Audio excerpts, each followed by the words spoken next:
So when you're trying to manifest $2,000, $10,000, $100,000, whatever amount of money that you're wanting, for example, this could be in any area, we're just selecting money here, is that I surrender to, if I'm in feelings of lack or feelings in some sort of way that I can't get ahead, surrender to the moment of why am I here? What's going on in my life in order for me to change this and learn the lesson? Let's continue. This is a point that really hit home for me.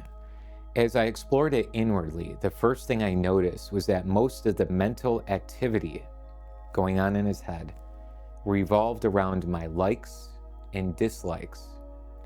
If my mind had a preference towards or against something, it actively talked about it. The more preferences we have, the more we try to control and make sure it goes that route. He goes on to say, and this is a classic example for so many people in this world, see if it checks in with you. Let me know in the comments below if it does, because this certainly was a big thing for me to change. I started this new practice with something very simple, the weather. Could it really be so hard to just let it rain when it rains and be sunny when it's sunny without complaining about it?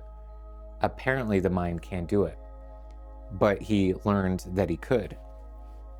How many times, if it's cloudy outside, you describe it as a gloomy day?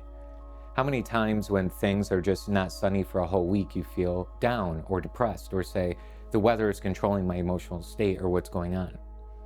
What if you could learn to embrace all weather patterns, every little tiny thing that's going on in the environment all the time?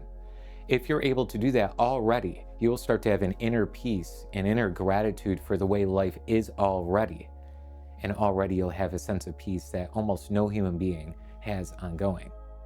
That's talking about the weather, but that's what this person does over here. They start to see, if I have less preferences, if I don't prefer how the money comes, if I don't prefer when the money comes, and I actually don't prefer where it comes from, I can allow my hands off the steering wheel and allow this higher power to actually run to and through me. Now, this is where the fear-based person will say, but if I don't say when it's going to happen, then it might never happen, right? Or if I don't figure out how it's going to happen, it's probably never going to happen.